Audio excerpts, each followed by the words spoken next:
Selamat pagi, selamat datang di Ragunan Kelas pagi ini. Dan hari ini kita akan membahas dengan Prof. Kurtubi sekali lagi tentang energy security. Dan hari ini mungkin tentang sumber daya terbarukan. Yang lalu energi baru dan terbarukan. Ya, energi baru dan terbarukan. Berarti mungkin nuklir dan lain-lain dan kawan-kawannya.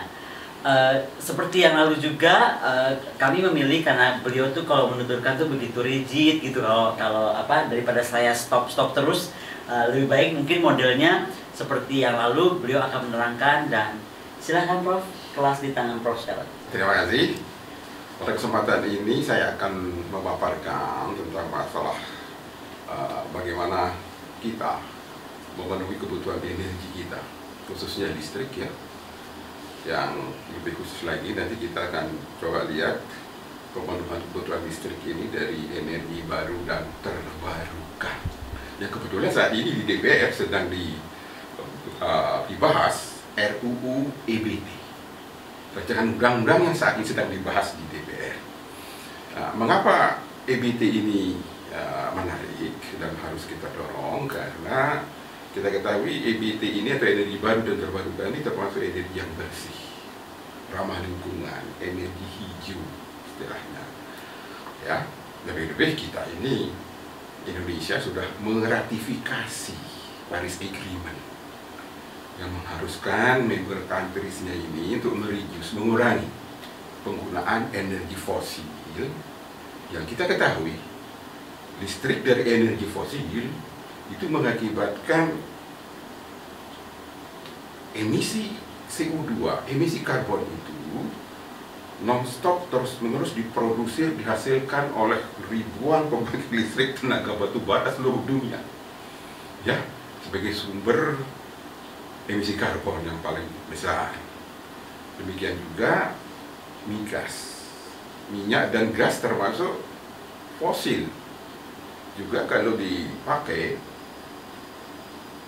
BBM, diesel dipakai sebagai pembangkit listrik tenaga diesel misalnya, juga menghasilkan emisi karbon, tapi tidak sebanyak batu bara. Demikian juga gas yang berasal dari berbumi, termasuk fosil juga, sehingga kalau dipakai untuk pembangkit tenaga listrik, tenaga gas, juga menghasilkan emisi karbon dan polutan-polutan yang lain. Tetapi di antara semua energi fosil, yang paling bersih itu gas, paling sedikit emisi karbonnya, paling sedikit polutannya, begitu. Tetapi kalau kita bicara Paris Agreement, itu yang paling memenuhi syarat untuk bisa mengurangi secara signifikan emisi karbon di seluruh dunia, termasuk kita di Indonesia, adalah mendorong memanfaatkan energi baru dan terbarukan. Nah, saya mulai dengan energi terbarukan dulu. Energi terbarukan adalah energi yang bisa diperbaharui. Kalau yang berasal dari perut bumi, yang paling besar itu geotermal, ya, panas bumi. Kita punya potensi kalau dirubah jadi listrik sekitar 26.000 megawatt, 26 megawatt listrik dari panas bumi bisa kita bangun. Tetapi cost-nya masih mahal karena dia harus dibor, sama juga minyak, ya, dibor yang cukup mahal begitu.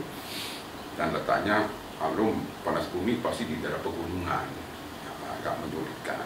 Tapi tetap didorong, meskipun sampai sekarang mungkin baru 6%-an dari potensinya yang dikembangkan. Demikian juga pembangkit listrik tenaga air tetap kita dorong karena bersih ini dan relatif murah, ya. Cuma air yang besar, sungai-sungai besar itu letaknya jauh-jauh dari sentra-sentra konsumen, ya, di Kalimantan Utara, di Papua itu sungai besar-besar itu. Nah, di Jawa paling Bengawan Solo, ya. Nah, ada hambatan untuk mengembangkan PLT, ya, tenaga air, tapi tetap didorong. Tenaga surya, tenaga bayu, tenaga surya ini kita tidak bayar, ya, angin juga tidak bayar, dan bersih, ya.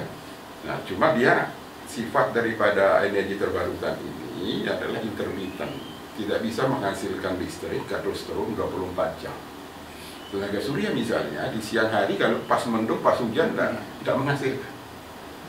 Tenaga bayu, tenaga angin, kalau anginnya kencang muter baling-balingnya energi listrik dihasilkan, listriknya disimpan di aki.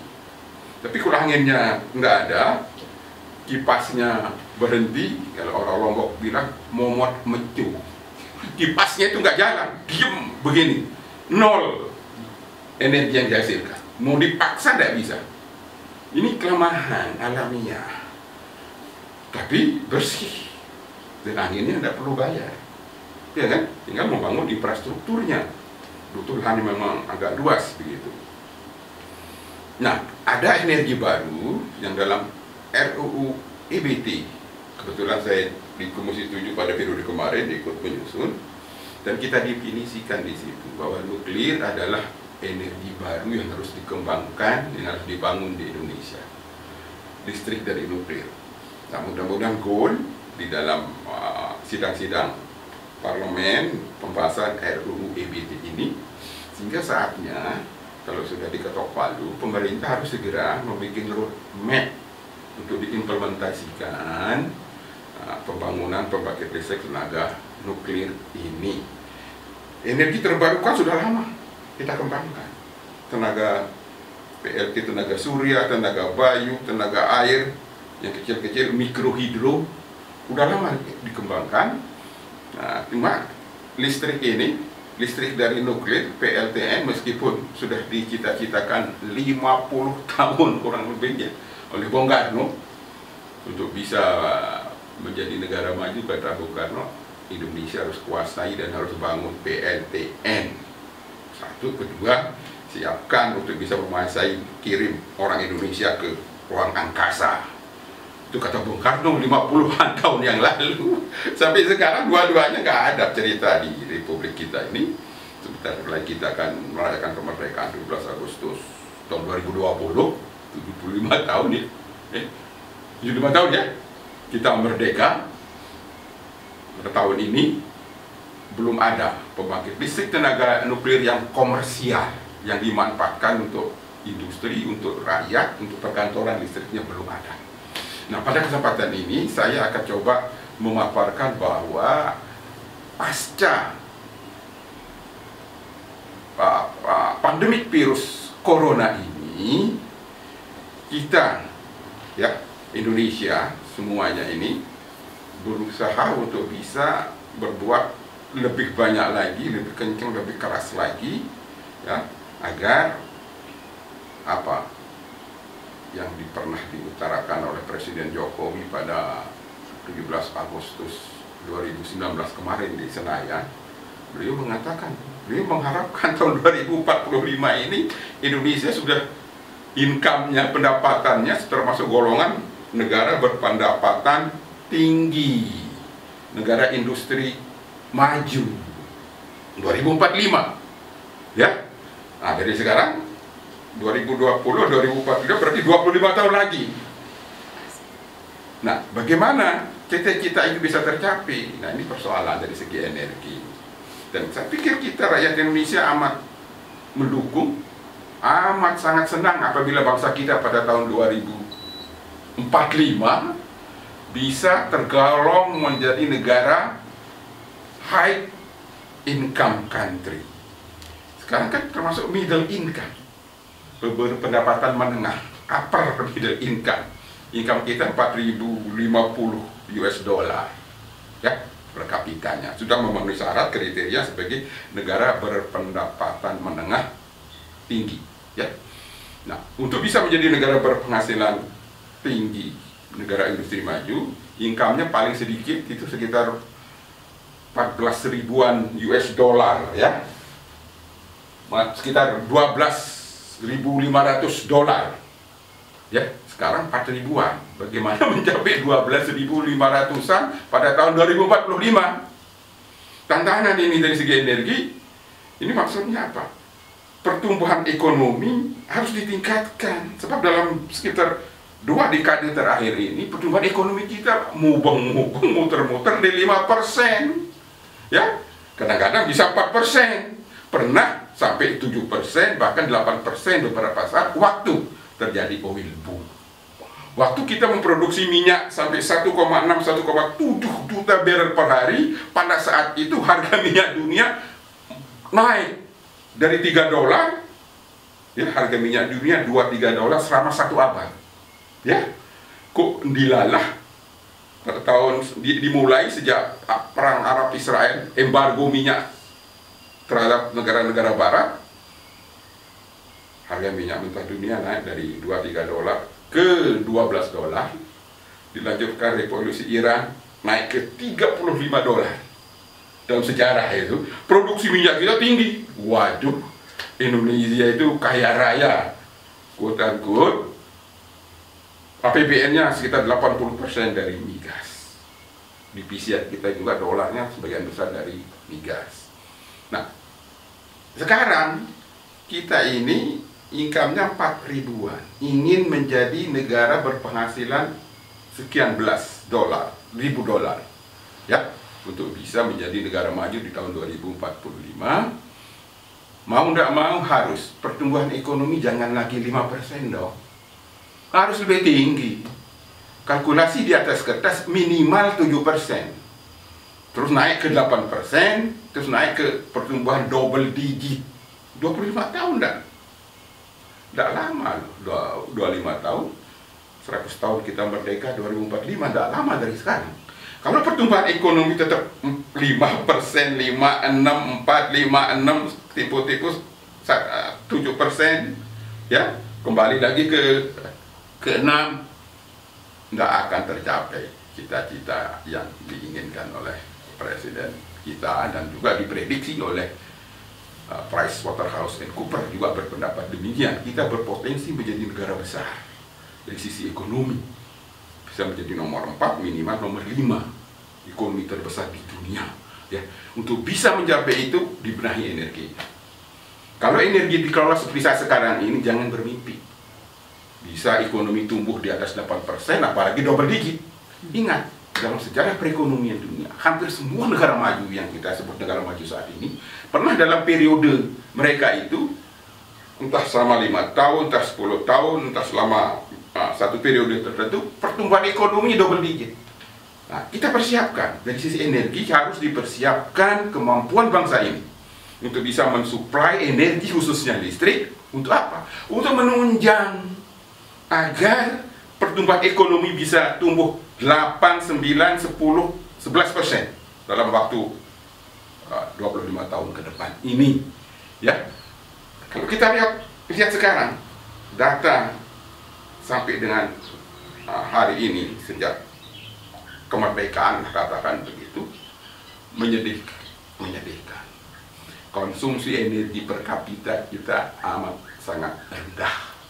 Pertambahannya setiap tahun kecil, ya, nambahnya kecil-kecil setiap tahun. Rendahnya itu sekarang konsumsi listrik per kapita kita itu sekitar 1.100 kWh KWH per orang. Ya. Negara tetangga kita, Malaysia, itu sudah 4.000 lebih, 4 kali kita. Thailand 3.000-an, Vietnam 2.000-an, 2 kali kita. Ya, itu posisinya ini kecil, rendah. Wong selama puluhan tahun itu kenaikannya sedikit sekali. Negara-negara lain waktu tahun 80-an kita sama dengan mereka, sama dengan Cina, ya. Wah, sekarang mereka melejit kebutuhan konsumsi listrik per kapitanya karena kenaikan setiap tahunnya banyak. Itu terjadi apa? Karena dibangun pembangkit listrik. Ya, dibangunnya pembangkit listrik diarahkan untuk bisa menunjang industri yang bisa menggenjot pertumbuhan ekonomi bisa tinggi, itu industrialisasi. Jadi industrialisasi harus disediakan listrik yang cukup, syaratnya listriknya cukup, dan dia bisa listriknya itu 24 jam stabil. Kan hampir semua pabrik industri itu bekerjanya 24 jam. Kita boleh tidur jam 10, jam 11, 12 malam, tapi pabrik itu jalan terus itu. Itu artinya apa? Listriknya harus ada 24 jam. Nah, industrialisasi yang bisa mendorong pertumbuhan ekonomi adalah harus ditunjang oleh listrik yang stabil, sehingga base load-nya itu menjamin penggunaan listrik untuk industri, untuk komersial, untuk hotel, untuk bisnis bisa terpenuhi. Ini yang bisa mempercepat pertumbuhan ekonomi kita. Caranya gimana? Ini nggak bisa sektor listrik kerja sendiri, harus berkoordinasi, terintegrasi dengan sektor-sektor lain, terutama sektor perindustrian, sektor pertanian, sektor pertambangan.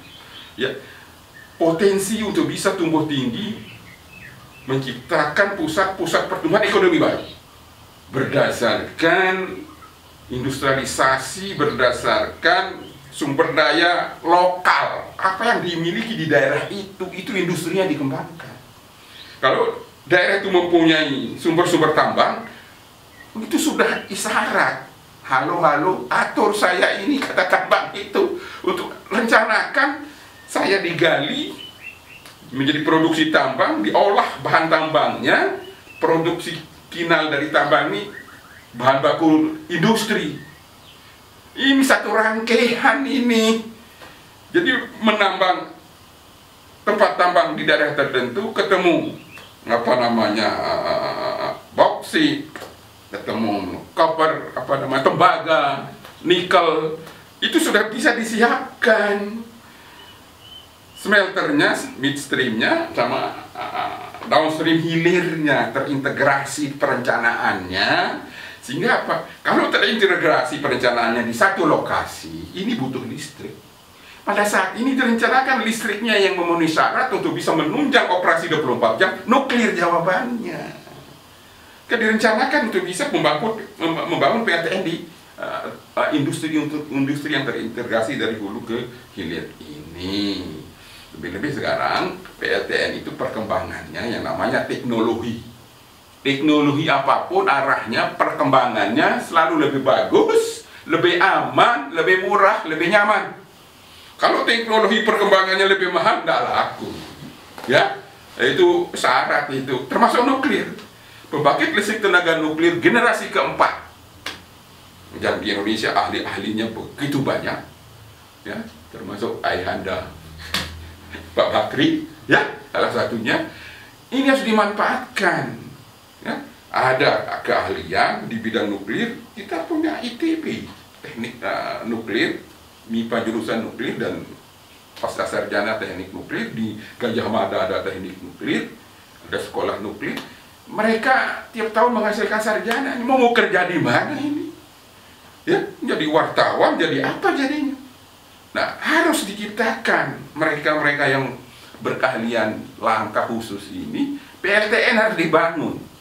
Intinya ya, PLTN dibangun sehingga kita desain sendiri, bangun sendiri oleh tenaga ahli kita. Bahan bakunya, termasuk sumber daya alam, bahan bakunya uranium, thorium, ada semua di tanah air. Ya, yang selama ini mohon maaf sisi hulunya ini belum dibenahi. Ya, sumber daya nuklir kita, sumber daya alam, bahan baku nuklir kita, uranium, thorium, belum dibenahi sisi hulunya ini, masih berepotan. Ya, kalau menurut pendapat saya ke depan, di otokritik untuk HIMNI maupun teman-teman di Batan, di Bapeten, di Perguruan Tinggi Teknik Nuklir, untuk bagaimana memikirkan hulunya ini sesegera mungkin bisa kita punya kemampuan eksplorasi, eksploitasi, pengolahan, pengayaan, dan seterusnya untuk uranium maupun thorium. Ya, kalau sudah itu jalan, nah kita harus segera bangun pembangkit listrik tenaga nuklir as soon as possible. Nggak ada waktu untuk berlama-lama, sampai 10-15 tahun baru kita rencanakan, baru kita mulai membangun, ada lagi. Kasihan bangsa ini, bangsa-bangsa lain, ingat, ya, mereka sudah jauh di depan kita. Nggak usah yang Eropa, nggak usah yang Amerika, Jepang, Korea, tetangga kita. Masa Malaysia income-nya 4 kali kita? Merdekanya kapan? Negaranya lebih kecil, mohon maaf. Tapi ini fakta. Kita ini jangan-jangan dengan habis waktu hanya berdebat, tidak karuan. Apapun diperdebatkan habis waktu. Ya, saatnya kita himbau pemerintah. Mulailah kasihan kepada bangsa ini untuk mendorong pertumbuhan ekonomi, industrialisasi berbasis sumber daya lokal. Semua daerah siapkan listriknya yang cukup dengan energi baru terbarukan plus nuklir. Nah, batu bara tetap kita manfaatkan, ya, diubah menjadi bahan kimia dan seterusnya. Dan untuk daerah-daerah tertentu mungkin masih membutuhkan pembangkit listrik tenaga batu bara, tapi jumlahnya harus dikurangi sehingga dalam energi mix nasional ke depan ini batu bara yang sekarang ini mungkin 60% lebih, ya, energi listrik ini bersumber dari batu bara. Nah, ke depan itu kita kurangi menjadi 60%, bila perlu 30% di tahun 2045, 2050, 60-an persen, 70-an persen kalau bisa energi baru dan terbarukan. Di dalam energi baru terbarukan ini kalau bisa nuklir itu minimal 10-20%. Nah, kalau ini yang kita rencanakan, kita akan bisa sekaligus dua tujuan tercapai: mendorong pertumbuhan ekonomi, ya, di atas 7-8% bahkan double digit, ya, agar pendapatan income kita tidak berkisar di 4 ribuan, bisa menjadi 14 ribuan, ya. Konsumsi listrik kita tidak muter-muter di 1000 kWh, minimal nanti konsumsi listrik per kapita di 2045 itu 4 ribuan kWh per kapita untuk penduduk 370 juta nanti penduduk kita di tahun 2045 ini 370, sekarang 260 juta ya. Nah, ini membutuhkan pembangkit listrik tambahan PLTN, ya, tambahan pembangkit listrik dulu sekitar 200 gigawatt, 200.000 megawatt. Kondisi existing sekarang kapasitas pembangkit listrik seluruh Indonesia sekarang ini sekitar 65.000 megawatt atau 65 gigawatt. 65. 2045 ini bagaimana menjadi 260 gigawatt yang sekarang cuma 60-an. Harus ada tambahan 200 gigawatt, 200.000 megawatt pembangkit listrik harus dibangun dalam waktu 25 tahun ini. Ini negara besar ini, ya. Jadi geotermal kita dorong, tenaga surya sekalipun intermittent tetap kita dorong. Hanya listriknya siang hari tetap dipakai untuk perkantoran, untuk rumah, ya. Tenaga angin juga tetap didorong karena dia energi bersih, nggak usah bayar anginnya. Sekalipun tempo-tempo dia mau mencu, nggak bergerak, tapi tetap dibangun sambil teknologi ininya berkembang sehingga cost-nya bisa lebih rendah. Nah, sekarang kan rata-rata energi terbarukan ini biayanya memang lebih mahal daripada listrik dari batu bara. Listrik dari batu bara itu sekitar 6-7 sen per kilowatt-hour. Yang dari angin sekitar 12 sen per kilowatt-hour. Yang lainnya juga masih relatif mahal. Nah, untuk nuklir, terutama yang dari thorium yang kita dengar dari ahli-ahlinya, ini thorium ini bisa dikembangkan dalam ukuran yang dosa besar-besar, ya, 300 megawatt, 50, yang kecil-kecil bisa.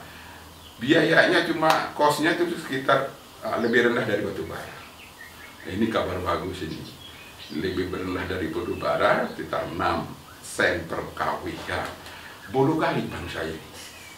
Thorium punya teknologi tersedia, ya, lebih aman, ya, lebih aman daripada teknologi yang dipakai di Fukushima itu generasi kedua, atau yang dipakai di Chernobyl di Ukraine generasi pertama. Ini sekarang generasi ketiga plus sama generasi keempat, yang keamanannya jauh lebih aman dan cost-nya bisa di-reduce, ya. Karena skalanya dikecilin dan banyak hal-hal yang alat-alat atau onderdil atau bagian-bagian yang nggak dibutuhkan sehingga menjadi lebih murah. Ahli-ahli kita banyak. Kesempatan kita sekarang ini untuk mempercepat pertumbuhan ekonomi dengan mulai membangun PLTN pasca pandemi virus ini di tanah air. Didesain sendiri oleh bangsa kita. Pertama dibikin dulu prototipenya, contoh soalnya, teknologinya begini, tapi ukuran kecil. Ini dites, ahli-ahlinya silakan ngetes. Badan pengawas tenaga nuklir nasional, ya, diperkuat untuk bisa ngetes. Ada anak-anak bangsa, ada investor atau ada perusahaan yang mau bangun PLTN. Nah, bangun dulu prototipenya, ini nanti dites, diawasi, lulus, udah start bangun yang komersial, skala besar, jumlahnya banyak, di banyak lokasi, ini lebih murah. Bikin sendiri, bahan bakunya ada, ahlinya ada, yang dibutuhkan adalah sistem aturan yang lebih sederhana. Kita mengharap undang-undang Omnibus Law yang ada klaster ketenaga nuklirannya, sebagaimana niat awal pemerintah, niat awal Presiden Jokowi bahwa digelontorkannya RUU Omnibus Law dimaksudkan untuk menyederhanakan sistem, ya, agar lebih banyak investasi masuk ke Indonesia, baik investasi swasta nasional atau investasi dari asing atau investasi dari BUMN kita, ya, mau menginvestasikan untuk membangun pembangkit listrik. Kalau di nuklir ini bisa dipermudah. Jadi kalau Omnibus Law itu memang semua sektor itu disederhanakan, termasuk di migas. Nah, juga saya mengkritisi Omnibus, kluster migas di Omnibus Law juga perlu memperhatikan kemauan untuk bisa menyederhanakan sistem. Jangan dibikin tambah ribet, tambah ruwet. Ya, investor tambah lari kalau begitu. Ya, nah, harus kita berkomitmen mempercepat pertumbuhan ekonomi, ya, dengan undang-undang regulasinya disederhanakan, ya, tapi tetap pengawasan yang ketat, terutama di bidang ketenaga nukliran, karena ada risiko yang cukup besar, ya. Pengawasnya harus kita perkuat, diawasi, ya, sehingga bisa berjalan dengan baik. Kita dorong lahirnya industri nuklir di Indonesia. Tidak, bila perlu kita ekspor ke negara lain, why not? Ya, uang 50 tahun sudah kita masa begini saja, ya, tidak ada kemajuan. Kita mengharap kita bisa berkembang menjadi negara maju, didukung oleh sektor-sektor perekonomian yang baru, di samping pertanian, peternakan, manufaktur, perhotelan, nah, muncul industri nuklir, ya. Nah, ini melahirkan kesempatan kerja yang begitu besar. Nah, saya pikir tidak perlu saya perpanjang lagi, maksudnya adalah pasca pandemi Corona ini Indonesia siap untuk mempercepat pertumbuhan ekonomi, dan kita mengharap pemerintah dan DPR, ya, mendorong lahirnya undang-undang regulasi yang menyimpelkan, menyederhanakan di sektor ketenaga nukliran, sehingga investasi baik dari BUMN swasta nasional maupun dari asing bisa masuk dan kita bangun bersama industri nuklir di tanah air. Demikian, terima kasih. Demikian para pemirsa penjelasan hebat dari Pak Qurtubi lagi yang baru dan terbarukan. Dan disitulah betapa pentingnya sekarang kita memang, tadi kita nggak menyinggung sempat ya Prof ya tentang fungsi dari National Security Council. Sebenarnya kan itu juga bisa dari kerjasama antara Batan, antara industri, antara semua yang melakukan R&D tentang apa namanya energi terbarukan ini bisa terintegrasi hingga bisa digunakan untuk apa tadi perkembangan industri kita dan ekonomi pastinya. Demikian pemirsa, semoga kita dapat belajar banyak pagi ini, dan yang paling penting semoga kita dapat segera mewujudkan mimpi Bung Karno, karena sudah saatnya kita sekarang bergerak dan berhenti berbicara tetapi melakukan sesuatu. Demikian, selamat pagi, bye.